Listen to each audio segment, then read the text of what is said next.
Hey, what's up, guys? It's Andrew Smersek with Combat Training. I'm here today to show you one of the coolest things I've ever seen, and that is a minigun with a silencer on it.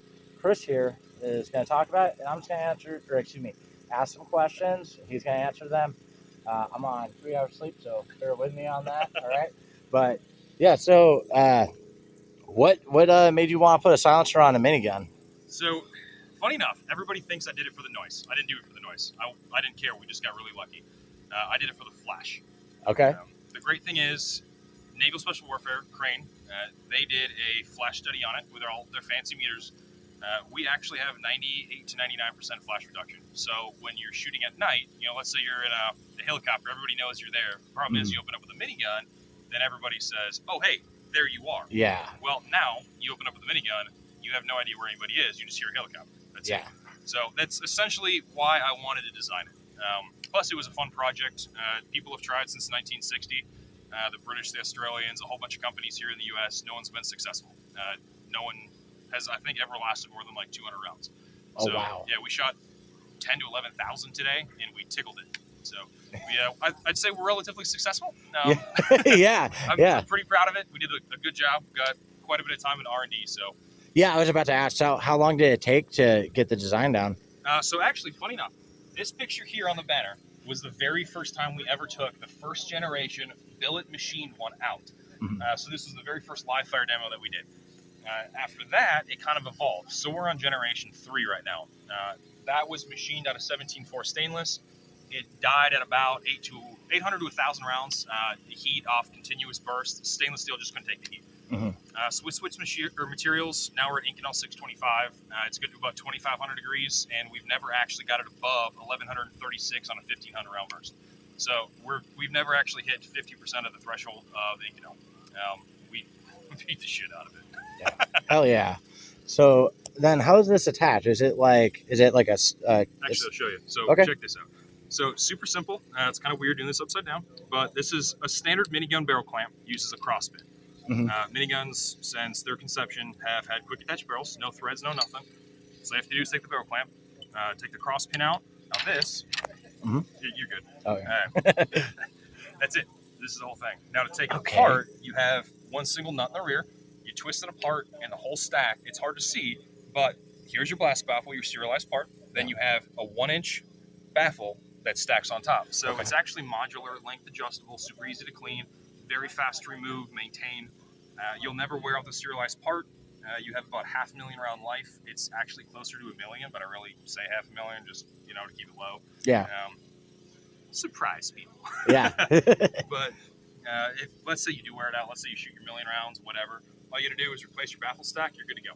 Dude, that's awesome. And so, I don't know. I'm not familiar with miniguns that well. So is this what they normally look like, or do you have to modify the gun to fit that? No, so that was a really big thing we wanted to do. We wanted to make it drop into any minigun. So if you even have a GE from Vietnam, like your South Korea with 300 miniguns, we wanted you to be able to use our suppressor, no questions asked, no modifications.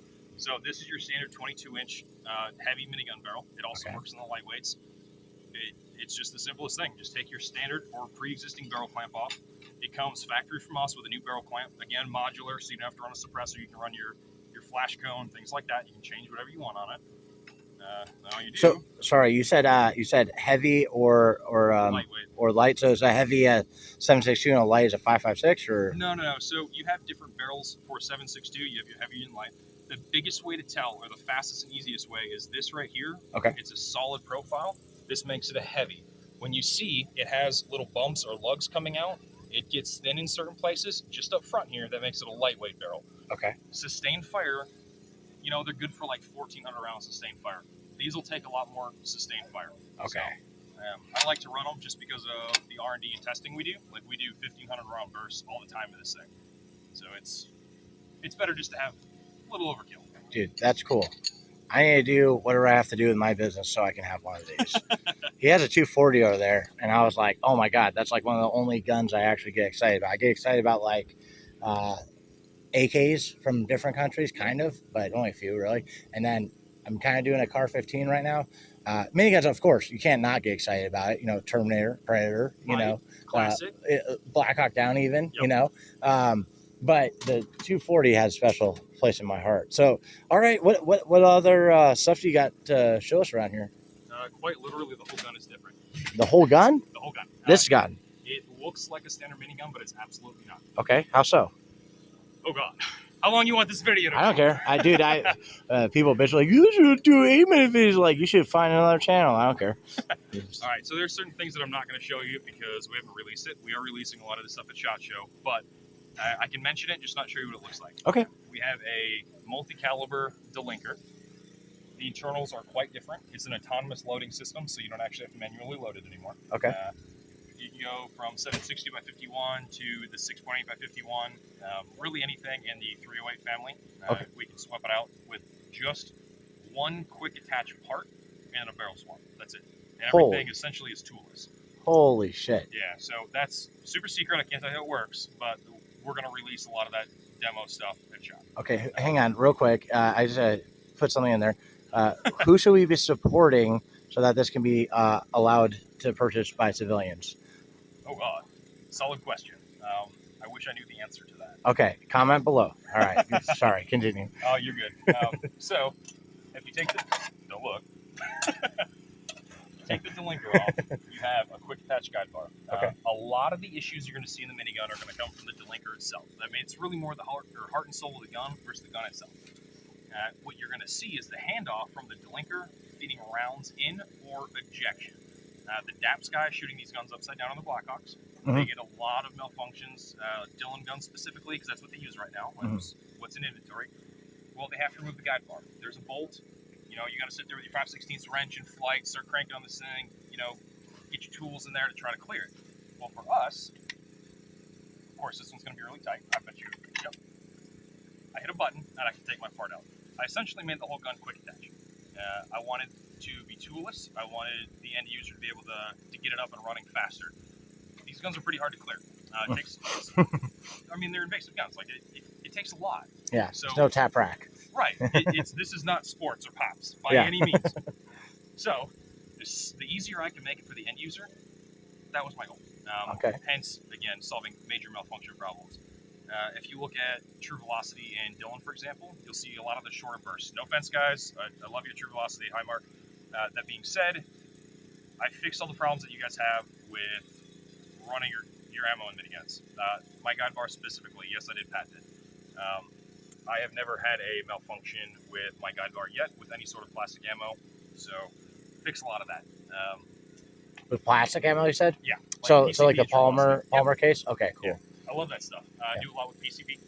Very good friends with the owners. They're awesome. Now, I have to throw in a question with that, too.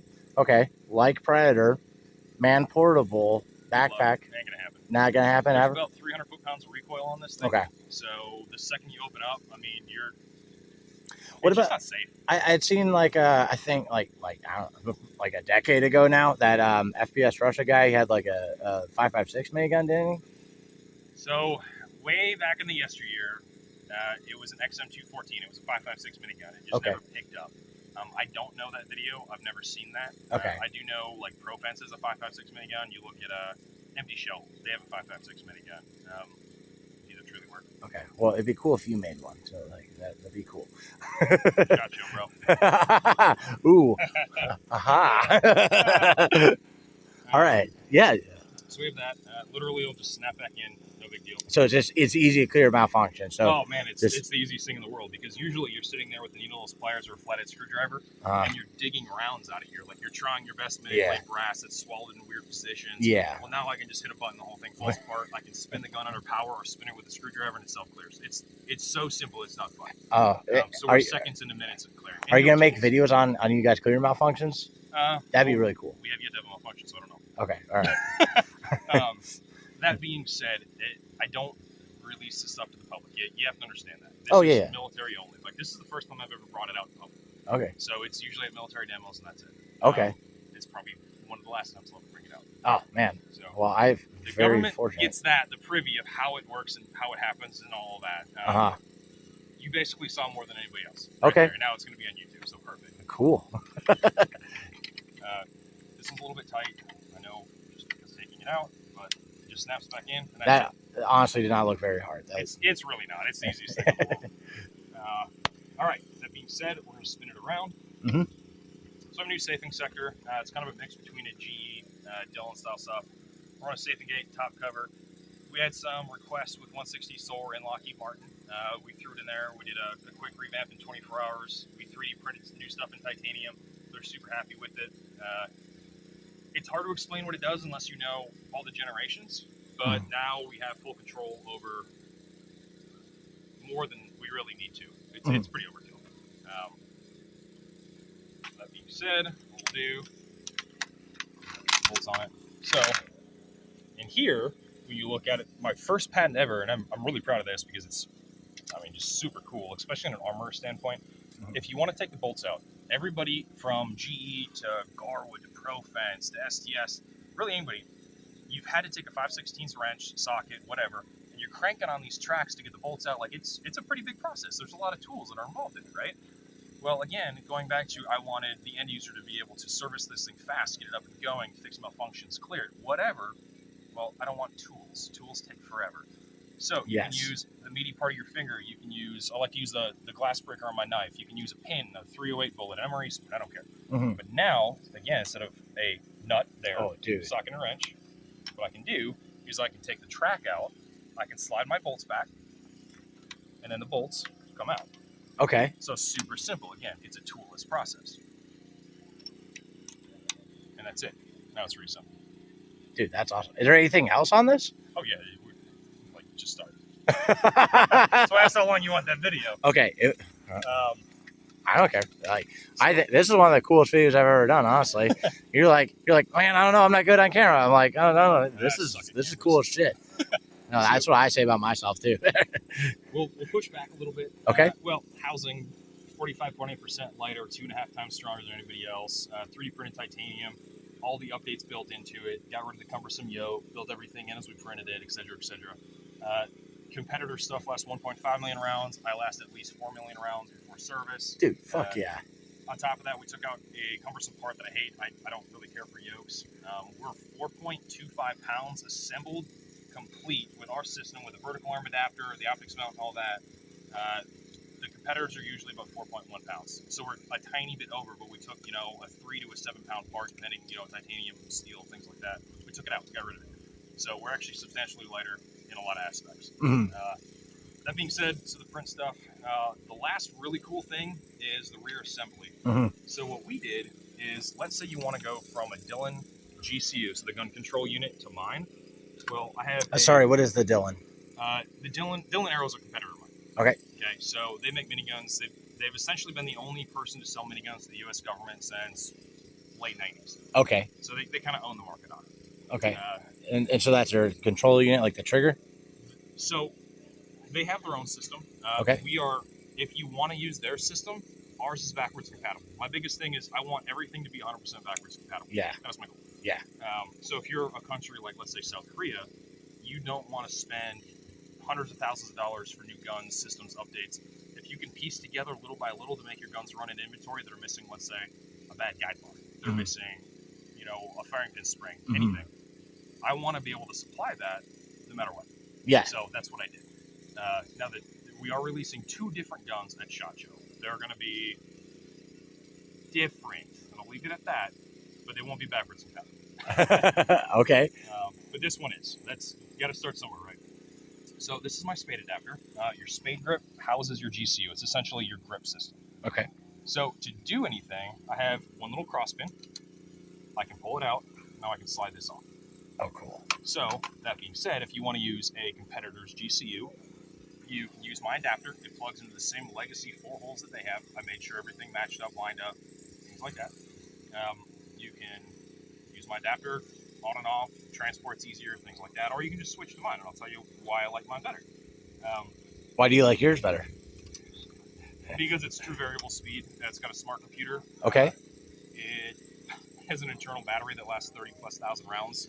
I don't need power cables. I don't need bird power or vehicle power. I don't need anything. Okay, so all right, like I said, I'm just gonna throw in questions. So, like, one thing a lot of people, when they watch Black Hawk Down, the snipers went down to the helicopter. They didn't use the minigun in the movie. Now, you know why? It's probably because it had to be hooked up to the electronics of the helicopter, right? When I think it was Super 6-4 went down, Mhm. those two, they were AC miniguns. They ran off the turbine engine of the helicopter. They both work. They're recovered. They're with 160th again. Oh, wow. Yes. Not very common knowledge, but they still work. They were good miniguns.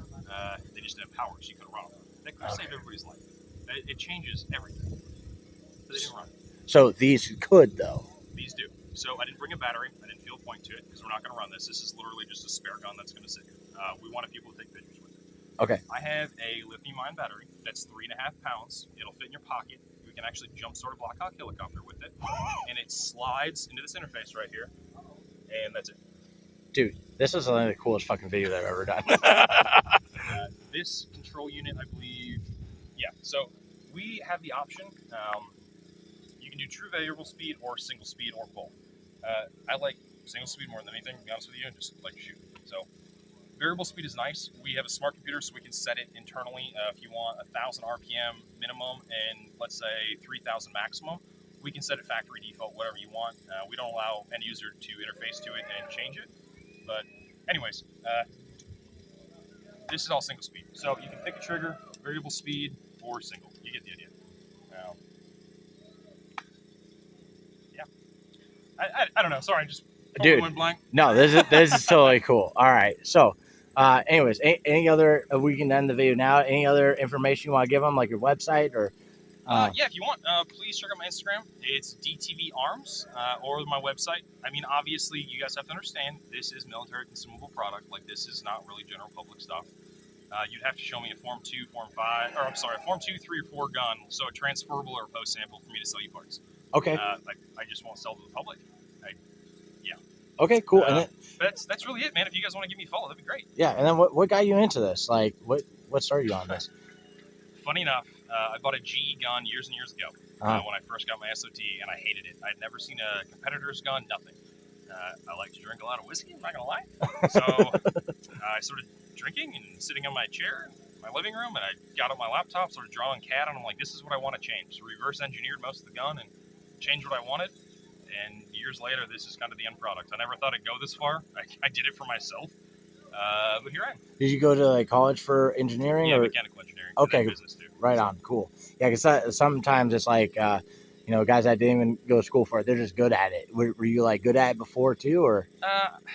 I've always kind of had the mechanical mindset. Okay. So it just kind of came natural. Yeah, no, that's very interesting to me because like some guys, like doctors, for instance, geniuses at medical stuff, but then mechanical stuff sometimes it blows their mind. It's hard, like, yeah. Not everybody thinks the same, and I get it. Yeah. I got honestly very, very lucky with understanding this. And yeah, dude, I love it. I love the passion. I love the design, and this is a great video. So thank you so much. Yeah, So, no problem. all right, guys, thank you for watching. Keep fighting communism, and remember that training saves lives.